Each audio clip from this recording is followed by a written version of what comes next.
Haleluya. Muzuva nasi ndinoda kuparidza shoko raMwari nemusoro weshoko unoti shamwari nhatu dzaJobho. Haleluya. Jobho chapter 2 verse 11. Zvino shamwari nhatu dzaJobho dzakati dzichinzwa zvakaipa zvose zvakanga zvawira shamwari yavo Jobho. Shamwari dzake nhatu idzi dzakauya mumwe namumwe achibva kwake, dzaiti Elifazi muTemani naBhiridhadhi muShuhi naZofari munamati. Ivo vatatu ava vakatenderana ngomunzwira tsitsi vari pamwe chete nokumunyaradza. Zvino varume vatatu ava, shamwari nhatu dzaJobho, vakati vachitarira vachiri kure vakasamuziva iye Jobho, vakachema kwazvo, mumwe namumwe akabvarura nguo dzake. Haleluya. Vakakoshera guruva kudenga pamisoro yavo, nokuda kwokuti vakanga varwadziwa nezvakanga zvakaita shamwari yavo Jobho. Ipapo vakagara pasi naye mazuva 9 nousiku hunomwe, asi hakuna nomumwe akataura naye kunyange shoko rimwe chete, nokuti vakaona kuti njodzi yakanga iri pana Jobho yakanga iri huru kwazvo. Haleluya. Shamwari nhatu dzaJobho. Vangani muzuva ranhasi vanoti kana vachinge vaona shamwari yavo kana kuti mumwe wavo achinge apinda mukati medambudziko guru, vanoenda kana kurangana kundonzwira shamwari yavo tsitsi nokumitira zvose zvavanenge vachiona kuti zvakafanira kuti zviitwe pamunhu anenge ari murwere. Haleluya. Vangani vedu muzuva ranhasi vanokwanisa kuita sezvakaita varume vatatu ava. Haleluya. Say, I love you, Jesus. I love you, my master. Elifazi muTemani naBhiridhadhi muShuhi naZofari munamati. Varume vatatu ava vakanga vakatendeka pamberi paMwari, uye vakanga vachida shamwari yavo Jobho. Jobho tinomuziva semunhu wakanga ari mukati mematambudziko mazhinji, kana kuti tinomuziva semunhu akapinda mumatambudziko mazhinji mukati muupenyu hwake achinamata Mwari kudaro. Haleluya. Nyaya iyi ingakudzidzisa kana kukuropafadza muzuva ranhasi. Tingasangana nematambudziko mukati muupenyu hwedu, tingasangana nezvinorema mukati muupenyu hwedu. Pamwe pacho tingasvika pakuda kuti tituke Mwari nokuda kweizvo zvinenge zvatiwira mukati muupenyu hwedu. Haleluya. Asi ita saJobho anoramba akamira, ita saJobho anoramba akatarisa kudenga, kunyange zvinhu zvichimuremera, kunyange ari panovo. Haleluya. Say, I love Jesus. Asi Jobho haana kutuka Mwari. Jobho wakaramba achingovimba, asi pane nguva yakazosvika pakuti iye ega rufu ngaronduwira haro nokuda kwezvinhu izvi zvandiri mukati mazvo, nokuda kwokuti njodzi yakanga iri hombe. Haleluya.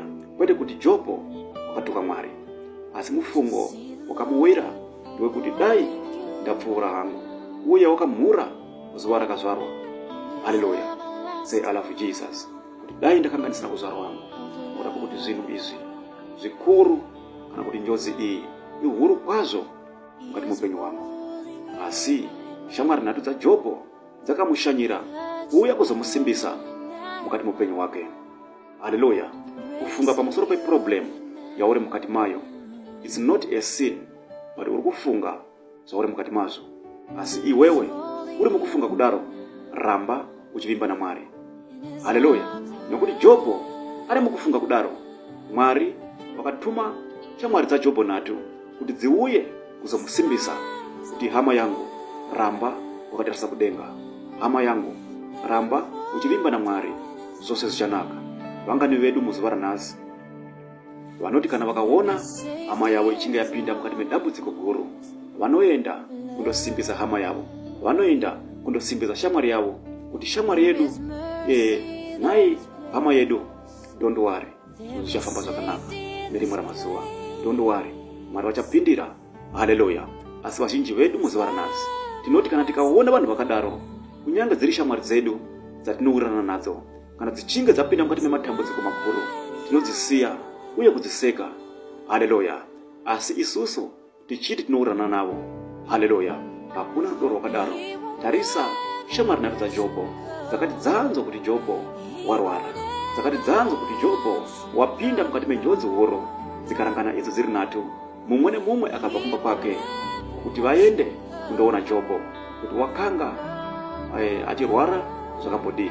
Wakati vachisvika vachiri kure, vatanga kubudisa misodzi. Ndava ivo vakaona kuti asisiri Jobho uya watinoziva shamwari yedu, asi njodzi yapinda mukati mayo iyi ndiyo yaita kuti aite sezvaava izvi, nokuti Jobho wakanga asingachatarisiki nokuda kwemaronda akanga apinda mukati muupenyu hwake.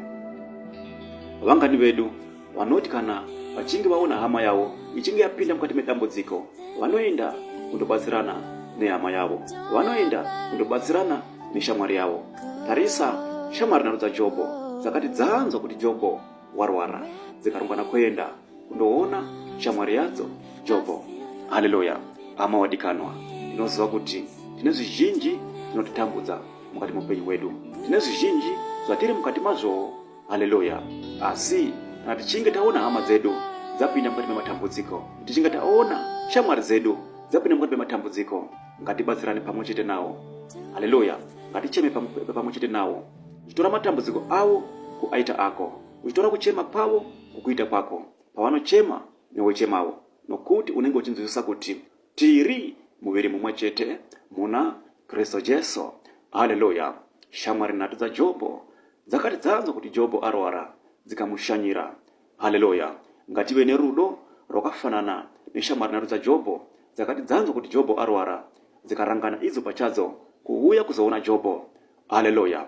Vazhinji vedu patinoona hama dzedu kana shamwari dzedu dzapinda mukati mematambudziko, pachinambo chokuti tivasimudzire uye kuvakamufota nekuvanyaradza, tinotoseka. Haleluya. Kuti uchazvionera. Ngatirege kudaro. Ngative nerudo rumwe chete rwakafanana nerwaiva neshamwari nhatu dzaJobho. Haleluya. Hama wadikanwa, chinonzi kunamata rudo, chinonzi kunamata kuda mumwe wako sekuzvida paunozvida iwe. Ndosaka shoko raMwari Jesu aitidzidzisa kuti tinofanira kuti tide hama dzedu sekuzvida kwatinoita, nokuti haugoni kuda Jesu kana iwewe usati wagona kuda munhu uyo waunoona nameso ako. Haleluya. Mukati muupenyu hwedu, nyasha ngadzirambe dzichifamba muupenyu hwedu kuburikidza nokuita mabasa akanaka. Haleluya. Ropafadzwa nezita ra Jesu.